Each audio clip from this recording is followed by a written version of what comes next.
Okay, good. So during the last few sessions, one of the things that I point out was there are three most commonly used control system in the accounting process, especially in CSEC. They use the suspense account, the control account, which is your age receivable and age payables. I was reviewing some multiple choice question and comparing, doing a comparison for you all the last day. What I will do, I will show you all the multiple choice past paper question.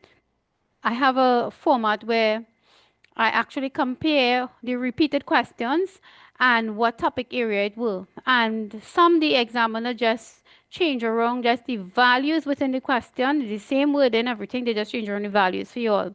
So practicing the multiple choice question is critical because you will see how many times the examiner repeat the questions. So nevertheless, that is for our last day, day 7 of this session. But before we move on into suspense and errors, we did control accounts before, which is the age receivables and the age payables control accounts, and we also have to look at bank reconciliation statement. Today we're looking at suspense. Why suspense? You see, your trial balance normally tells you if there's an error. It normally tells you if your accounting entries is accurate. Now, there's only so much your trial balance can tell. Your double entry, every debit entry, there is a corresponding credit entry. So if there are debits and credit of equal value always being posted by the accounting personnel in the business organization, not just in CSEC as you all are writing it, but the suspense account is not just created for you all, not just for exam. It is created for the purpose of keeping record in your financial system in a position that it is usable, that it is means something to the organization when they actually put it together.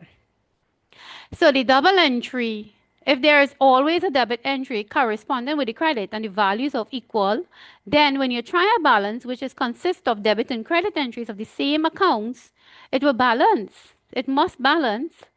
But there are times that it would not balance. So what happens? You will create a suspense account. So one of the reasons for creating a suspense account is when your trial balance is not in sync. Another reason is sometimes the accounting personnel who is doing the data entry, they're not too certain where this transaction is supposed to be posted because of the general ledgers that are being created. So before they actually post it to any account and it remains there, they post it to a suspense account and they can speak to the supervisors or the manager or whoever is in charge or somebody who can direct them as to which account is to be posted. If they post it to any other account, they might forget what account they posted to and it remains there and it makes that account inaccurate. So the suspense account is created, is also used for that purpose. But for CSEC students, the examiners focus on errors that was made by the actual individual, not by somebody deliberately putting it there in order to keep it there until they find which account to put it in. So in CSEC accounting, it is placed there for you to correct. Now, there are some errors that will not affect your trial balance as you all will learn in school. Why? Because if an error is totally omitted from your account, will it make your debit side go off from your credit? No. Because it was totally omitted, the debit and credit side is the same thing. It remains the same value. So therefore the trial balance remain balanced and you're not aware of it that there was an error because there was an error of omission. That is just one of the easiest errors to explain off my head or for you to understand without demonstrating with an example. So there are a few errors that you will have to learn, and please learn this for exams. It will come in, if you all are doing past papers right now, you will see it will come in as 2 markers, 1 marker here, 1 marker there, and in the multiple choice question paper. Sometimes they repeat the questions in different forms, and it's 3 questions in your multiple choice. Multiple choice, you're right, you're wrong, you're wrong. So you must know what you're selecting. You have no other options but the correct answer to select, right? So we will be looking at the suspense. That is when there is an error affecting the trial balance. I'll be looking at the errors that does not affect the trial balance. Now I have some acronyms here. So as we read it, you will notice that I have COP Mitch COP and ROC is rock. COP rock, right?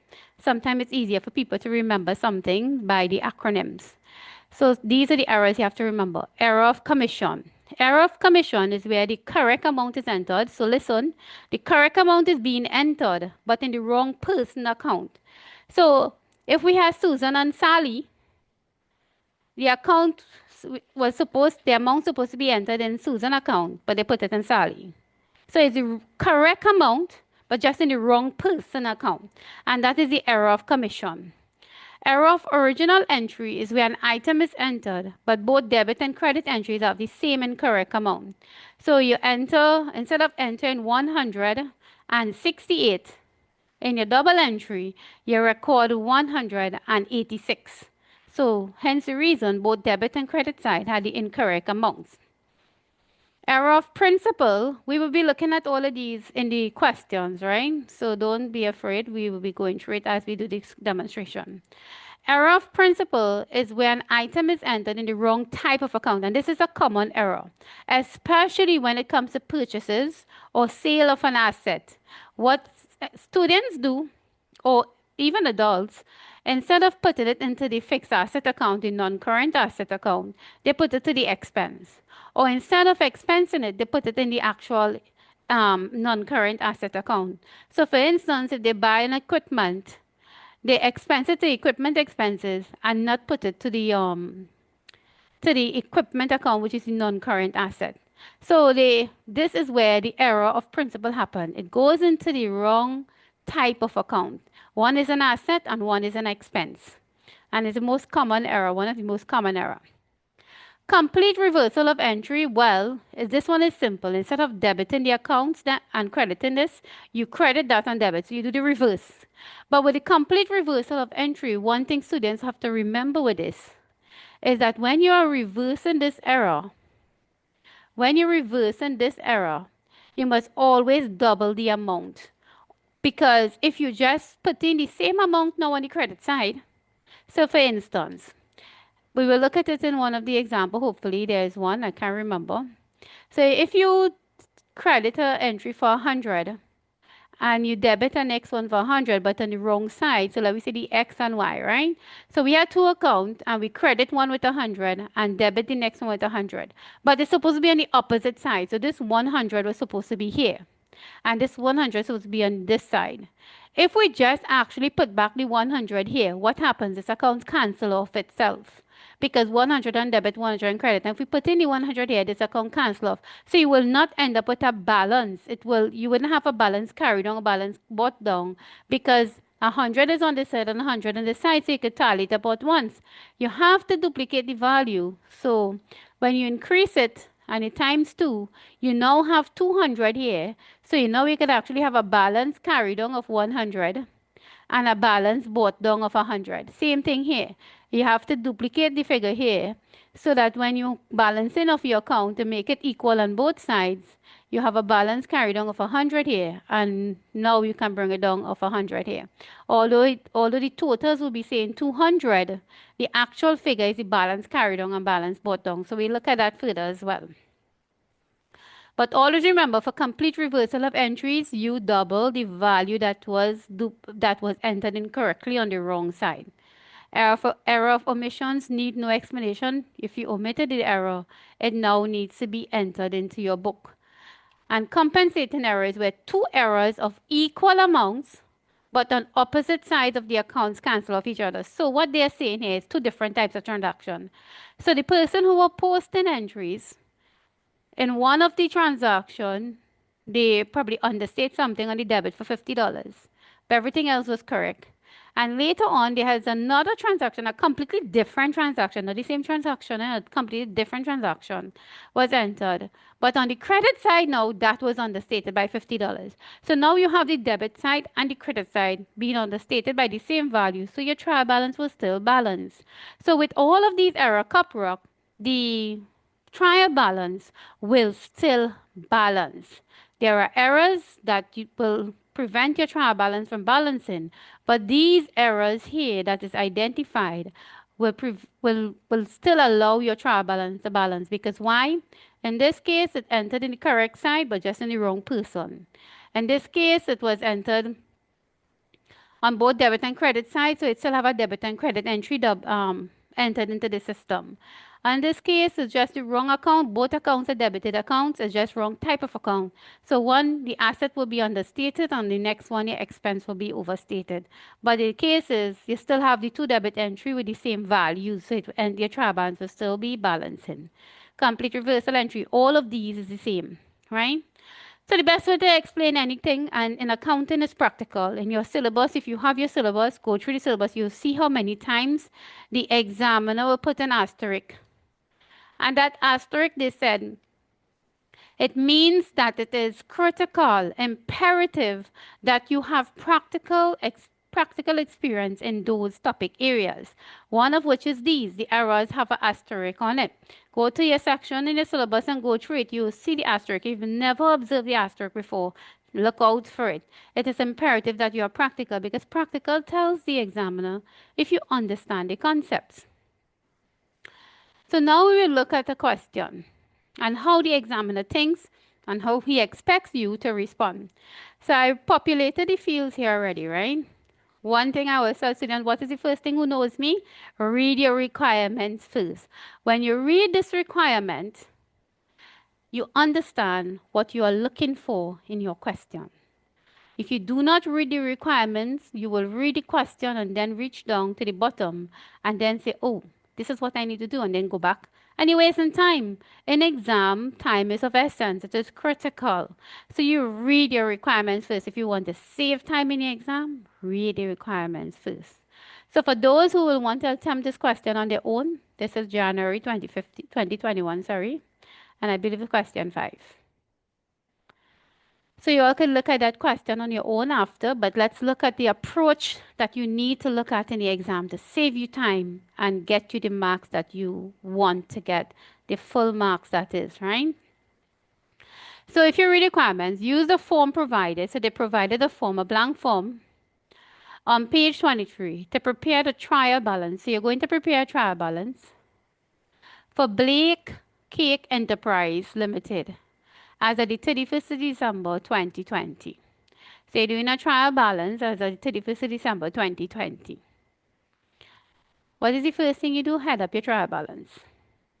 You don't need to think for that. So don't waste time for that. Right? So you have Blake Cake Enterprise Limited.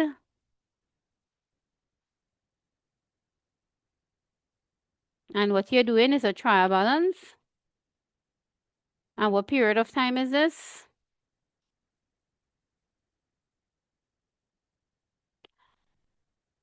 As at the 31st of December 2020. This alone, the examiner give you marks for that. This.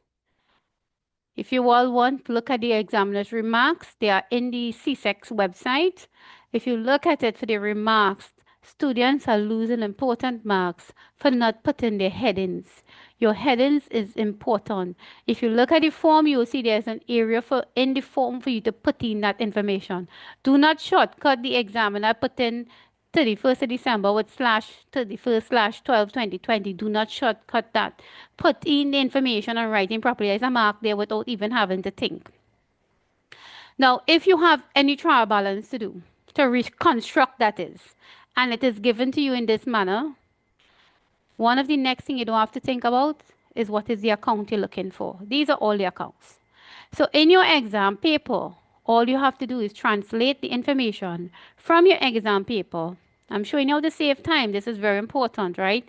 Translate the accounts, all the accounts, straight back into your written paper. So you have revenue, overdraft, fixtures and fittings, provision for depreciation, your land, your capital account, your inventory, trade receivable, trade payables, purchases, discount received, wages and salary, discount allowed sundry. How long it take for you all to take that from there and write it down? I sure it wouldn't take 2 minutes. For a question that is worth how much marks? I think this is 9 marks. So header and you translate your account. Now, if an easy way to remember what goes on the debit and what goes on the credit, if you're ever in doubt, is that remember your accounting formula. Assets equal liabilities plus capital. So all of your liabilities And all of your capital is on the credit side. All of this is on your credit side. No thinking, eh? There is no thinking, you don't have to think. You just have to know the accounting formula. And all of your assets will be on the debit side. Now, your trial balance will also have income and expense account. Your income, all of your expenses and everything that relates to your expenses, like your carriage, your purchases, all of those. So the cost of goods items that you add, what cost of goods, that goes on the debit side. And all of your income and revenue item that increases your income statement will go on your credit side. So everything that increases your income statement, it goes on the credit, and everything that is going to make it reduce it is going to go on the debit side. And that's an easy way. For instance, when you receive a discount, the discount you receive is going to increase your income, so it goes on your credit side. For instance, if you have, let's see, commission, that goes on the income side because it increases your gross profit after your gross profit. So it's easy to remember. Anything that increasing the income statement credit side, reducing on the debit, for the exception of where you're working out cost of goods sold, you should know how to work out that, right? So once again, so you identify your items. Revenue. Revenue is what? Income that goes on your credit side, you put it on the credit side.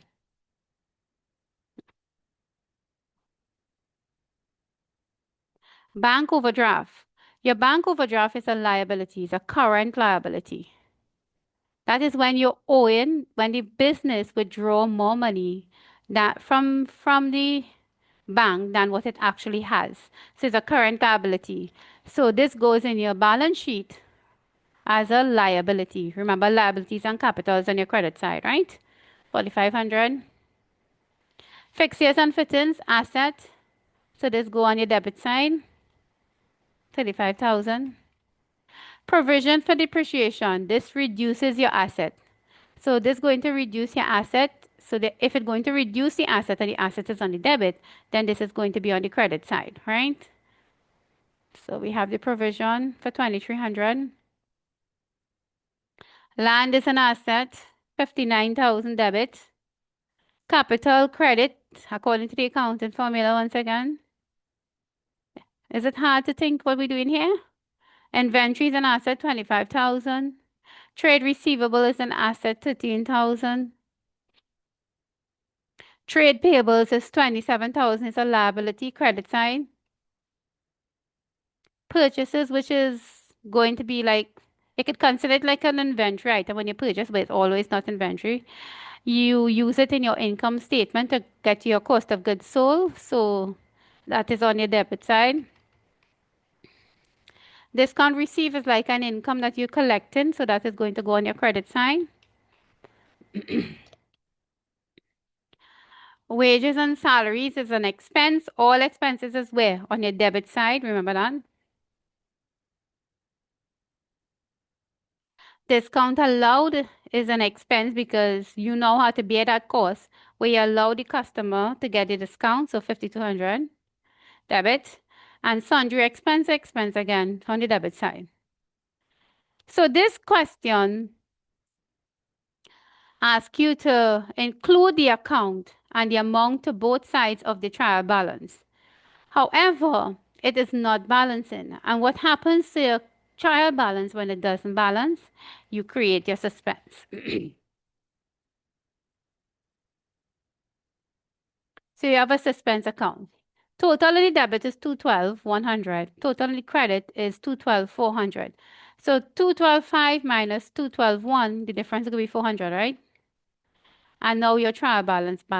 This was 9 marks. This was 9 marks in the exam.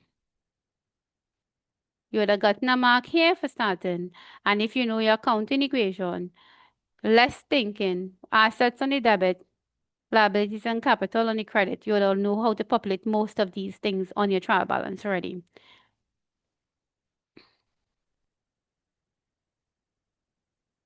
Oh, excellent, Angel. So Angel did attempt it and she got that correct. So you see, it's a good thing we corrected this question. So let's move on. The other part of the question for 3 marks was for you to identify the errors, what type of errors it is, and see how important it is for you to be able to identify them. So they give you the errors, and you have to state whether it's an error commission, original entry principle, complete reversal, omission, or compensating error. By reading the questions, you will be transaction you should be able to tell. A sale of good on account for 1800 to M. Mullins have been posted to the account for M. Miller. See so easy it is to make that error. It's very easy, like Sally and Suzanne, Sally and Samantha. You see, you need 2 S, and the human being brain work in such a way that they read things sometimes faster than when they right. So they put it into the wrong account. So when it goes into the right type of account, but the wrong person account, what type of error is that? The very first one, error of commission, where a correct amount is entered, but in the wrong person. So instead of enter it to M. Mullins, it have been posted to Miller. So we just identify the error. Error of commission.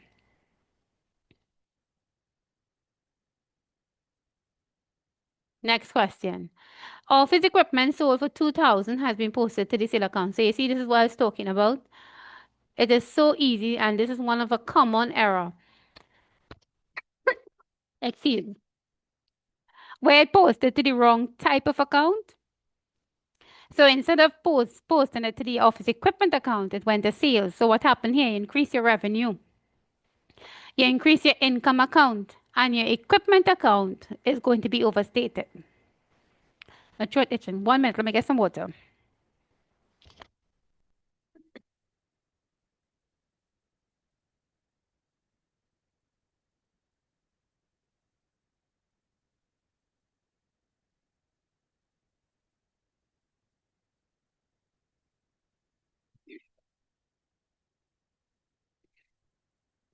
Yeah, sorry about that.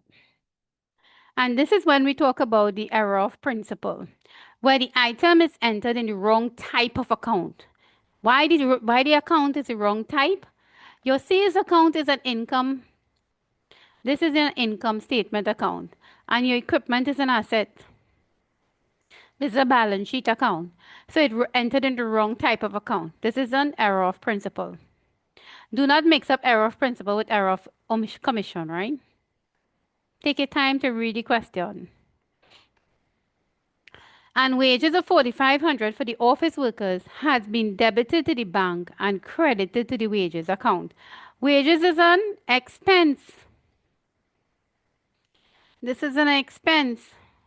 And if you pay somebody, if you pay wages, your bank account will be decreasing. So your bank account was supposed to be debited and the expenses will be credited. But it was reversed. The bank was credited and the wages are, well, the bank was debited, sorry, and the wages was credited. So it was reversed. And this is the example of a complete reversal of entry.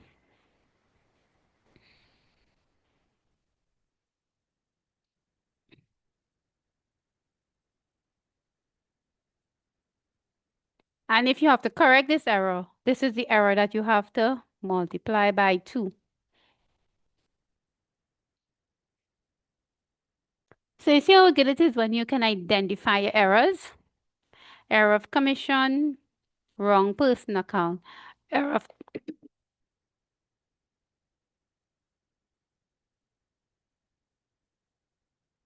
of original entry, wait by voice.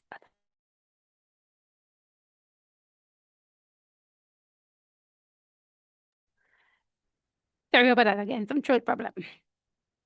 Error of original entry is when item is entered, but both debit and credit sides entries are of the same and correct amount. So you have to learn this. I can learn that for you, right? So both of you all have to sit down and go through the errors. Moving on.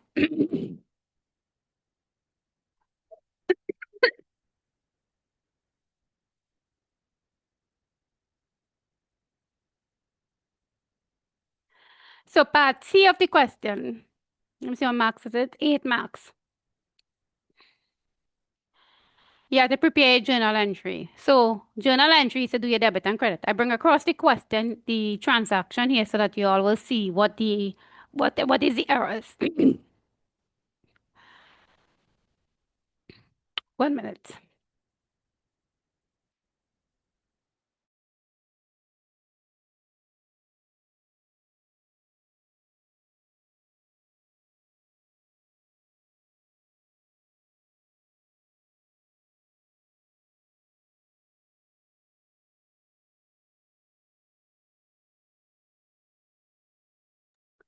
My bad. I don't know why my throat started to just give my itch and scratch.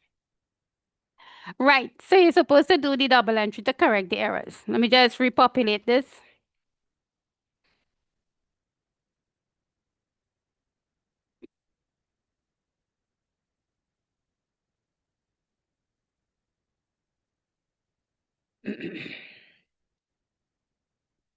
So the examiner give you the form already. The journal entry form was there just for you to now do what? Prepare the entries to correct correct the errors identified in this page. For you to correct the error, you have to know what happened, why the error happened, and what is taking place. What is the movement you have to make in order to correct the errors? Right? So, if you look at the question, one of the best way to correct this error is to do a T account. So I'll show you all how to do it in the exam quickly so that you would not waste your time. A sale of goods on account for 1800 to M. Mullins had been posted to M. Miller account. You're just taking the part that was the error, right? I'll draw here for me meanwhile. So where was it posted? You sold goods on credit. So sales would have been credited and the debtor, the receivable account would have been debited, right? So this is 1800 for M. Miller. So if it was posted to M. Miller account incorrectly, to remove it from M. Miller, you now have to credit M. Miller account. So you have to credit M. Miller account with the 1800. And you now have to go and debit M. Mullins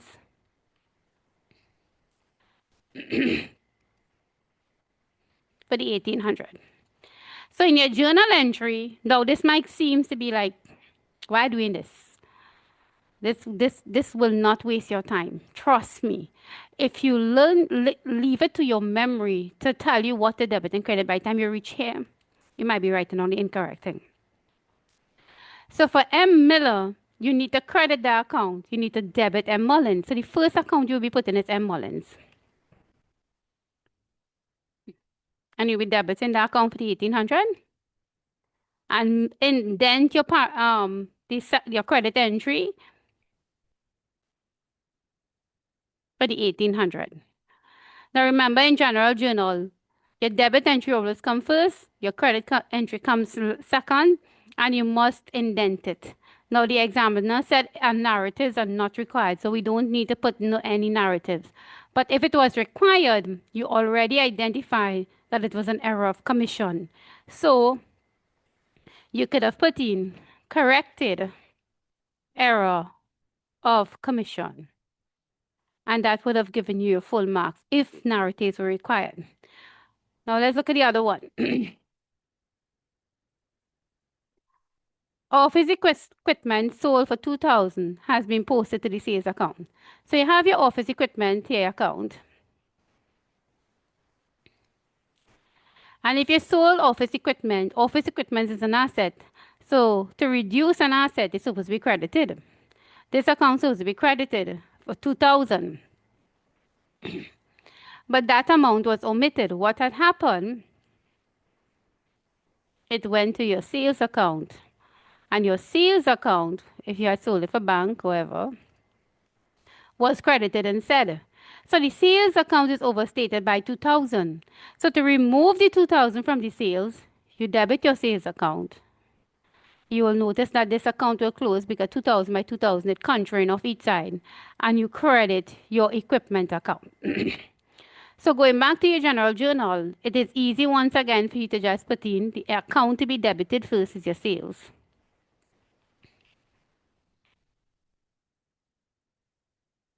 And the account to be credited is your office equipment, 2,000. And once again, if you needed to put in a narrative, your error of principle would have worked.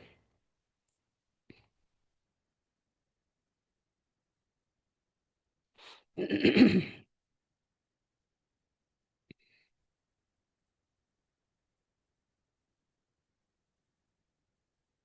remember, this is scrap that you're scrapping here, right? When you're writing in pencil on your paper, working paper, you write with pencil. You erase if you have to erase. But the examiner say leave workings, so if you on a scrap paper that's going to be submitted, leave your workings.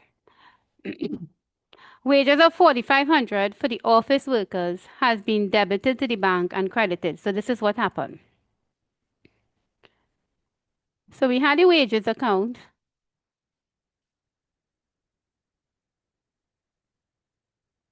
and you have a bank account, right? You pay wages through a bank, so you're supposed to credit bank and debit wages. But what you did, you debit your bank for the 4,500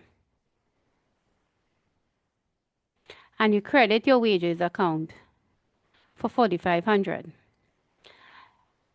You have to correct this error. You have to remove the 4,500 that was credited and now increase back your wages account and remove the 45 that from your bank account that was debited and reduce your bank account. Remember that I said for complete reversal of entry, what do? You times it by 2. Reason being, now you see how this works. If you had simply just reversed the entry and here you put bank 4,500 and here you put wages 4,500, showing that you debit in this account and you credit in this account, what will happen? You actually contra off the debit and credit side of your account. So in your expense account, income statement, you would not even have wages showing up because 45 by 45 will close this account. 45 by 45 just close off that value, contra it off. So hence the reason you always have to duplicate the value for a complete reversal entry. So instead of putting bank 45, what it's supposed to do is 45 times 2, which is 9,000, I believe. You're supposed to debit your wages for the double amount, 9,000, and credit your bank account for the double amount, 9,000. So whenever you balance in this to send it to your income statement, you put income statement here, profit and loss account, and you will have 4,500 going to your profit and loss account for wages, 9,000 and then 9,000 to balance your account. However, the true expense will be transferred to your income statement for the 4,500. But if you didn't have 9,000 here, this true expense would have been cancelled off. So which account we debiting? We have to now debit your wages. So we had to put that one first with 9,000 and credit your bank for 9,000. So you all see how simple this is? If you all know what your errors are and how to correct it, you have easy marks. This is not 3 marks though. This is, let me move this aside. This is 8 marks.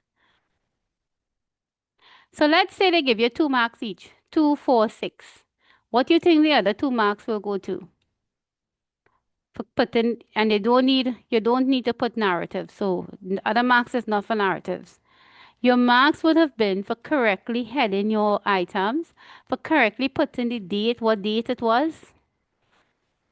What dates? I think is December 2020. Yes, December 2020. To put in the correct date, December 31st, 2020.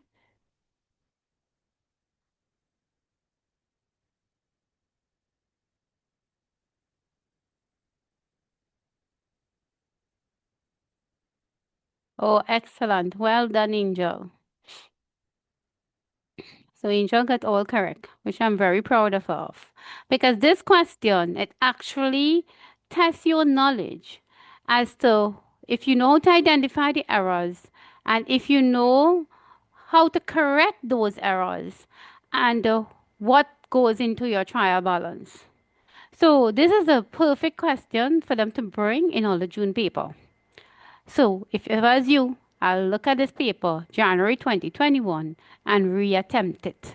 Try and make sure that you understand everything that went on with this question.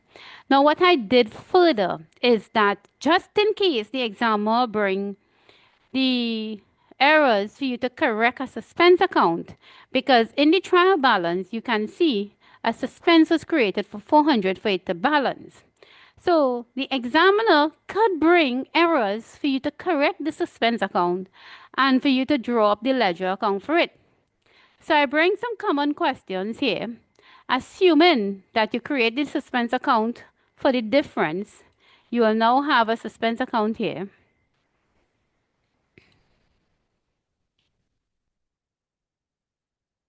Now, this is not in the exam paper, right? I created these questions, these transactions, so that if the examiner change up the question in such a way where you will have to not correct the errors that not affecting the trial balance, but correct errors that actually affected the trial balance and hence the reason the suspense account was created, then you should know how to remove it from the suspense and correct the trial balance in the long run, right? So let's look at it. So assuming the suspense account was created for the amount and the following errors were identified. So they identify what the errors were. Draw up the suspense account and show the correct entries being reversed from the account. What were they? There were 4 errors. So the sales account was overcast by $80. So what happened? The person transferred the information, they sent it to the sales account, and all the entries were correct. So there was no omission or there were not a complete reversal or error of principle or nothing, no type of error as such. What happened is just the sales account were actually overcast by $80. So let's look at that. So your sales account on the credit side is now overstated by $80. You have to remove this $80 from here. It is throwing off your suspense account. Now, my bad, one of the first thing you're supposed to do is start off with your balance, right? So you have a debit. This suspense here is 400 at the end of December 2020. So December 2020, you have a debit balance of 400.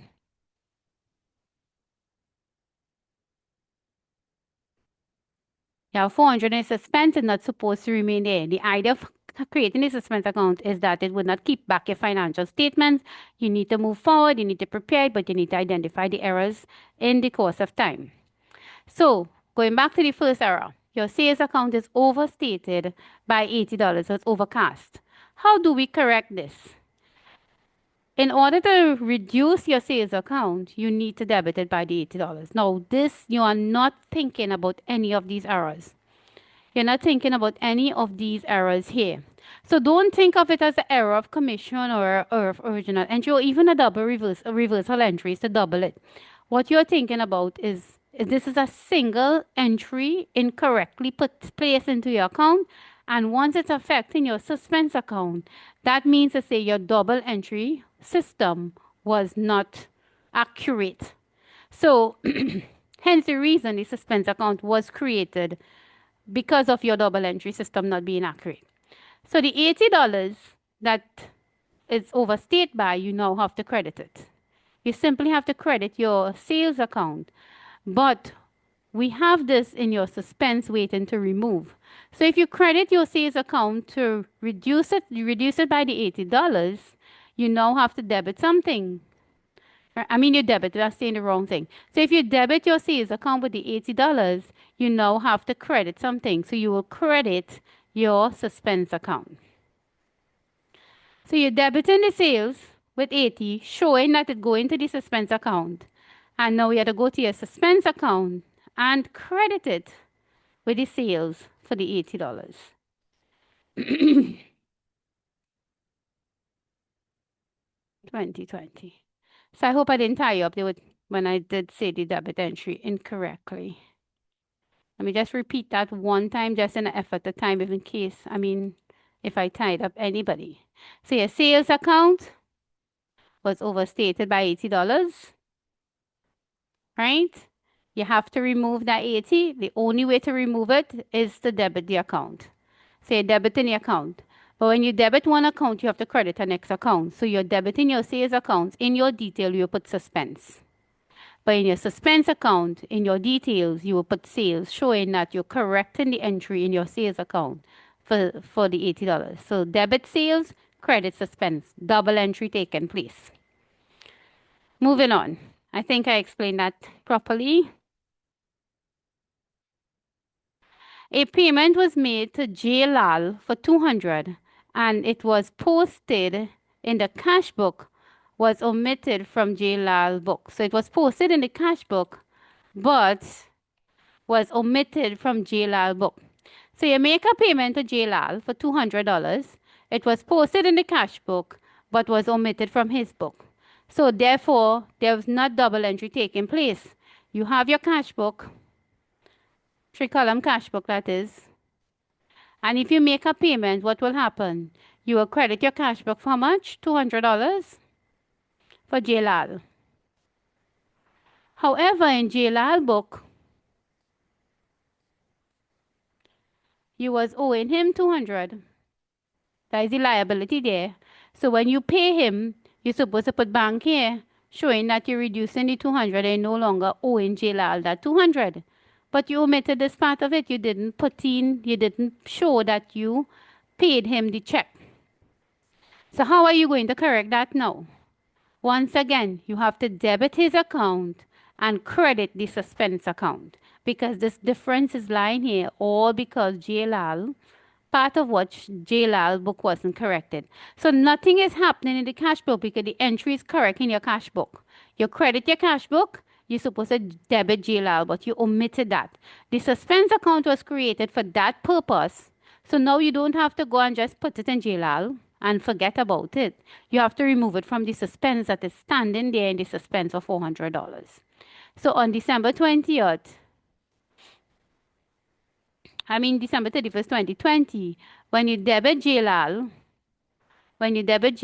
showing that you're going to remove it from the suspense account for the 200, you credit your suspense account for JLAL for $200. I hope that you all see the transaction. Doing it in the T account format do explains and do help a lot of students.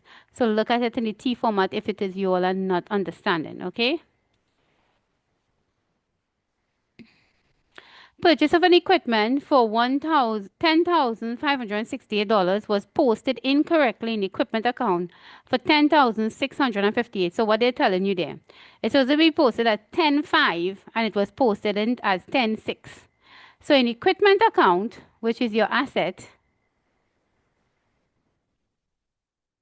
you have this debit in your equipment account for 10,658. But it's supposed to be 10,568. So how are you going to reduce that? You will have to credit your account with the difference. Not with the entire amount, but with the difference. So if you have 10,658 minus the 10,568, the difference is $90. So to reduce this 10,658, you now have to credit the equipment account by $90. So if you're crediting the equipment account by $90, the suspense account have a balance here sitting incorrectly because of this is one of the errors that you identify. So you have to remove it from the suspense. So when you credit equipment, you debit suspense. Credit equipment, you know debit suspense. And this is the reason why you all need to do the T account, because when you know which account you debit in, you know which account, what to do in your suspense. So in your suspense account now, you'll put equipment and you put your $90 on the debit side because you credit the suspense equipment account, you debit the suspense account. So I hope you all see that again. Purchase of equipment, the value was supposed to be 10,658. 10,568, you posted as 10,658. You just have to post the difference. Now, when you're balancing off this account, just for more reference, when you go to balance this account, you are 10,658 here, right? If you add in to balance your account, 10,658 minus 90 will give you the 10,568. And now both side equal sign will have the 10,658. 10,658. But your balance both down will be the 10,568, which is the amount that you carry down here when you balance off your account. So it will be reverted to the true value, which is the 10,568.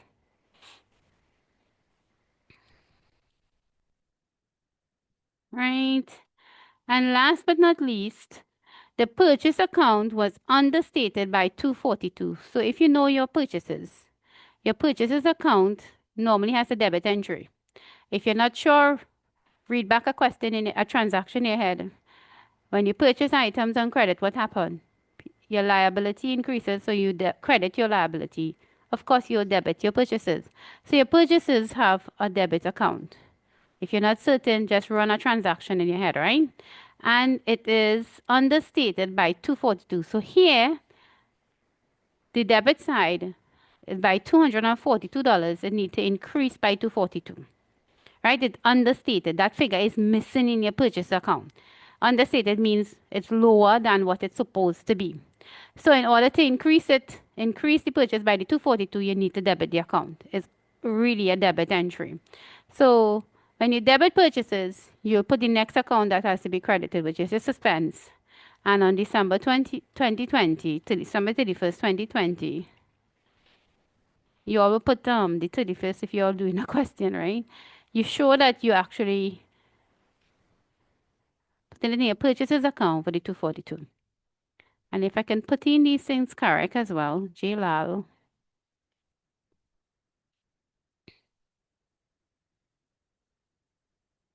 Oh my God.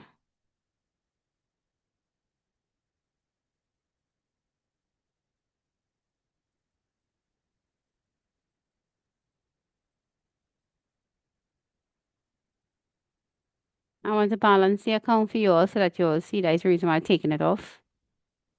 Right? So that was the 4 errors, and that is how you correct your errors. If you do not know, if the error seems to be confusing, draw out the account, please. Just draw the account that the examiner is talking about. It's easy to just look at the question. What did they give you? They give you the sales account here. Draw up the sales account and look at it where your sales account normally be on the credit entry. You put it on the credit side and show that it have $80 more than what it's supposed to. Same as it with the others. In the end, you always balance off your accounts. I tell students what to do when they're balancing accounts. So this is an additional tip for you all. When you balance an account, do not leave anything for memory. You will end up getting incorrect answers when you could have gotten it right, right? So what you do, take out your calculator, add the debit side. If I add my debit side, this is $490 here, right? And I take out my calculator, add the credit side. And I add the credit side, how much again? 522. I hope I didn't put anything incorrect there, you know. $80, $200, $90, and the 400, right? Good. So at the end of the day, I still have a difference in my suspense account of how much? 522, 490, I minus the difference. So on the side that have the least amount, you put balance carried on one time. Because on that side, you automatically knows that that is where you're missing the difference for your both side of your account to be equal. And when you minus both amounts, 522 minus the 490,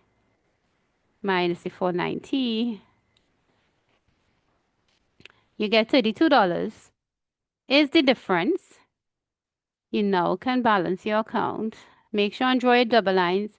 Your equal signs must always be on the same row. This equal sign here is important for the examiner. Always make sure it's on the same row. You will get marks for that. If a question comes with balancing accounts, right? So you see 522, 522. However, this was the end of the month, December 31st, 2020. At the beginning of the next period, the balance carried on will be brought down for that value. So on January 1st, 2021,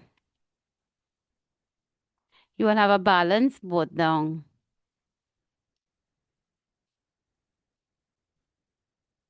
$32. And that is it. We covered suspense, we covered errors that affecting your trial balance, errors that is not affecting your trial balance. What are the names of some of these errors? And we also look at it how to approach it through your T account. So now that we are close enough, if anybody has any question on these topics, please let me know. For some reason, I felt like this supposed to balance. I thought I'd do it up to balance, but I did it just before class. I'm not too sure if I did not put in the amounts to actually balance. But it is the way to correct the errors, nevertheless. So, any question?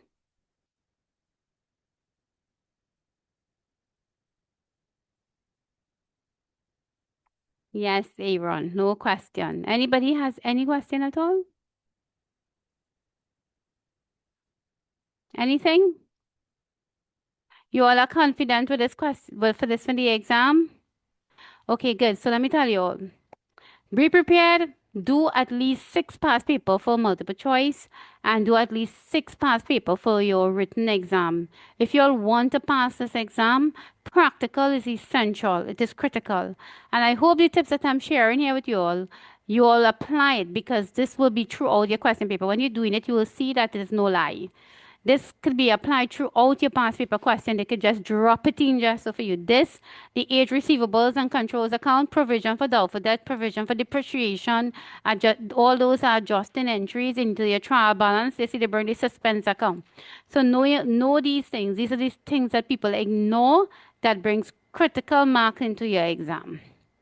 So if that's it and everybody understand, which I'm happy that if you all do, we will have our next class next week Sunday.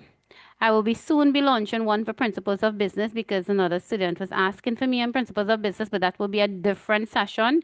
And after this, what I will do, I'll do like a crash one on some of the major topics that most students may be practicing by now, like partnership manufacturing, liabilities, receipts and payments, those basic topics that you all will be practicing on a regular basis. So until then, and feel free to WhatsApp me if you all need any guidance on anything. Bye, have a good Sunday, and thank you all once again for joining me.